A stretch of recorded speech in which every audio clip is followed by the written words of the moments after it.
Minecraft just came out with 1.21 pre-release 3. Hello there, Ray here, and the official release of 1.21, the Tricky Trial update, is scheduled for the 13th of June, which is a Thursday. So we already seen the snapshot phases, and now we're in the pre-release phases, and after these we'll see the release candidates, and then finally the full release. And during this pre-release phase, they focus on fixing bugs that are mainly introduced during the creation of the 1.21 update. Though rarely do we see older version bugs being fixed during this period. I just want to say a major thanks to everyone that came in with a Twitch sub last month when I was updating all the names at the end of the video. I was just flabbergasted at how many there was of you. Thank you so much for that. So first, let's take a look at the changes that came out with pre-release 2. The Mace's Windburst enchantment got a buff. So just as a recap, when it comes to the mace, you can do the smashing thing with no enchantment, but the Windburst enchantment goes off and sends you upwards whenever you successfully do a smash with your mace. You have to jump off at least one block in order to activate this. But the buff is how far you actually go upwards. So just with a level 1 enchantment, you'll now soar 7 blocks up in the air. And with a level 2 enchantment, you go 14 blocks up, which does a lot of damage. And level 3 Windburst will put you up 21 blocks in the air, which does a ton of damage once you hit the ground again. So make sure you have some feather falling boots so that you can take less damage. Or you could try to break your fall by hitting another mob. But if you don't time it perfectly, you might die.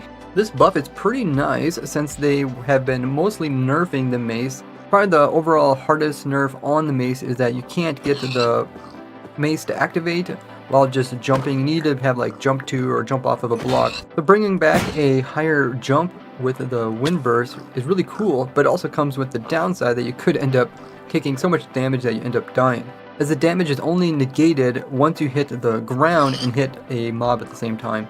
It doesn't take into effect when you go back up again and then come back down again. Let's try the Windburst on the mace ladder, which I showed in this shorts video here, and you can see it has a lot of boosts now. Just gotta make sure to hit these on the way down. A lot easier to perform this than it was before, but since the enchantment only activates when you go downwards, we can't do a constant acceleration upwards to go like super high, like we went thousands of blocks upwards the last time, but it's much easier than before this change. Let me know how balanced you think the mace is with this most current change. You can no longer hold a mace, but then just throw a wind charge to get the actual launchingness of the mace, even though you never get remotely close to the actual explosion of the wind charge. A cool trick, but it was not intended.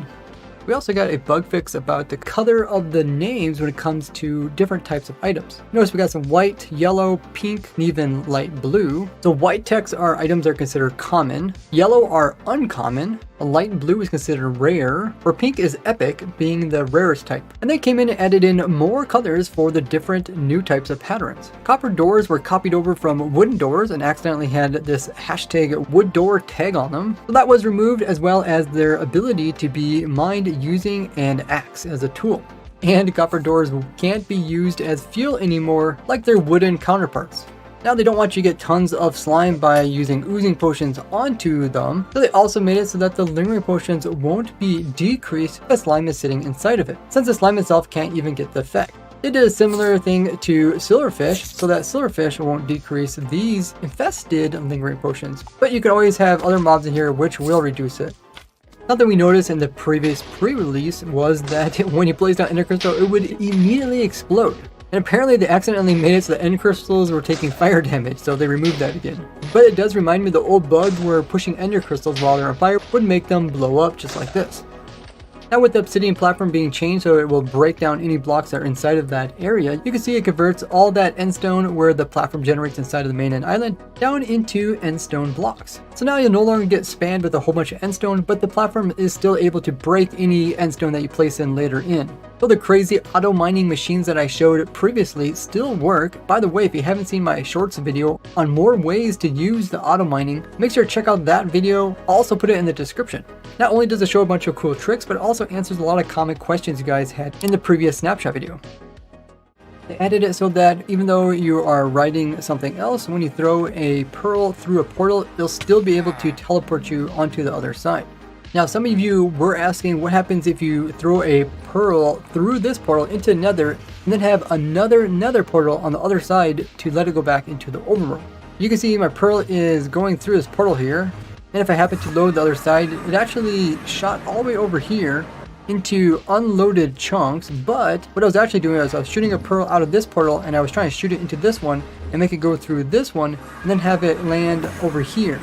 But that's not what actually happened. The pearl actually went out of this portal and went through that portal but didn't actually get teleported by it. This is because the pearl itself has a cooldown. Just like most entities, when it comes through a portal, it can't go into another portal until a few seconds later, and that's why the pearl was able to go right through the portal and not get teleported. So if you wanted to do some type of trick like this, you would need to put in something to delay the pearl before sending it through the next portal, so that the cooldown can get removed before sending it into the next one. But overall, it's just better to use a Ender Pearl stasis chamber if you want to travel really far and use redstone to activate that. And there's even ways to activate your stasis chambers in unlimited distance, like using this trick here where I showed where you can create certain chunks to unload, and that can be a signal to activate it. Now you might notice last week when I was talking about the fixes made to gateway portals that we were accidentally creating more and more of these gateway portals here, which was not intended, so they removed this bug. It was possible to keep the FOV that comes with soul speed just by going onto it and hopping off of it. You get this really wide angle now. So they removed this snapshot only problem.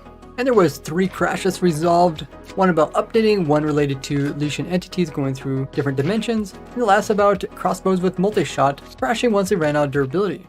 Now let's take a look at the changes in 1.21 pre-release 3.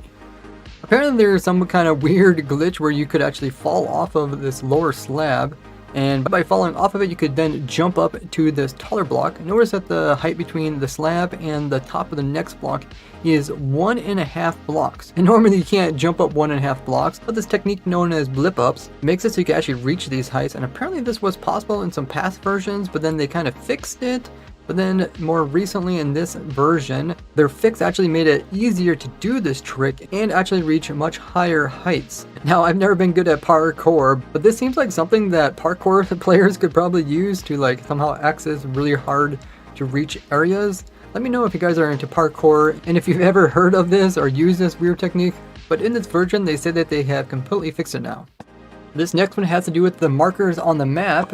Maps that are in item frames will produce a little green marker to where the players are that have the map, except these little markers would actually stay there even if you would remove the map that was in the item frame.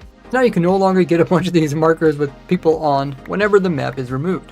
Now, a weird trick to do with your pets. Apparently there was a problem when wolves would sit up from sitting down, that they would immediately turn in the direction of their owner, even if they're like millions of blocks away. I feel like this is some kind of crazy 2v2 glitch where they could somehow figure out where somebody's base is just by a dog once it's standing up. It would immediately turn towards the player. So they resolved this snapshot bug.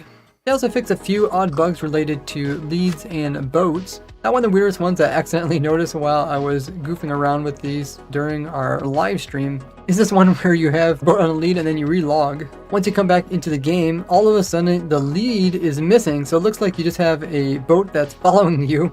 And you can come in and actually name that boat too. So then you just have this like friendly boat, kind of like something out of a Harry Potter book. Now that was recently fixed along with the boats being weird where it comes to their bounciness.